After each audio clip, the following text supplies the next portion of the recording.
Man, kau pernah makan makanan Pakistan tak? Tak pernah. Okey ni, aku nak bawa kau pergi Taste of Pakistan. Oh, let's go. Let's go. Inilah dia, semua makanan Pakistan yang aku cakap tu. Taste of Pakistan Ya, Taste of Pakistan. Yang macam-macam penting 100% resepi Pakistan. Ini dia, naan cheese special. Hai, halo. Lagi. Oh, panjang ni. Berapa ringgit macam ni? RM10.5 je. Dia sedap makan dengan ni. Kombinasi terbaik dengan mutton masala. Oh, kambing kan ni? Ya, kambing. Oh, style Pakistan lah. Ini harga dia baru RM14.5.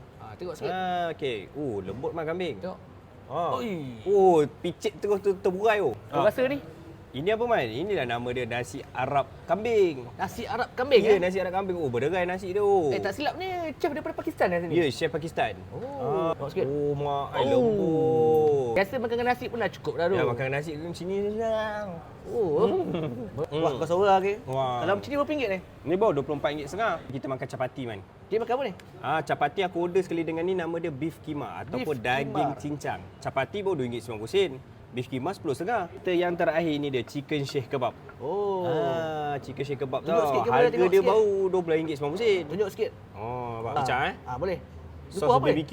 BBQ. Dah makan-makan mesti nak minum Man. Jadi yang ni air dia mango lassi. Nampak dia punya pekat tu air tu. Cakap pedas-pedas ni, tadi sedap ni. Nampak makanan sedap-sedap ni, jangan risau, dekat sini boleh buat order catering tau. Catering pun boleh lah. Catering pun boleh. Ada nanti offer. Boleh tak nama telefon kat bawah lah. Kalau video ni lalu dekat video diorang boleh dapat makanan ni murmur harga. Siapa tengok video ni, tunjuk dekat token depan Ya, dapat. tunjuk je muka aku ni. Ya, dapat harga murah-murah. Ya, senang je, Waze je Taste of Pakistan. Kita ada 2 cawangan. Satu dekat Setia Alam, Okey. satu lagi dekat Alam Impian. Ya, hari-hari dia buka daripada pukul 11 pagi sampai 11 malam.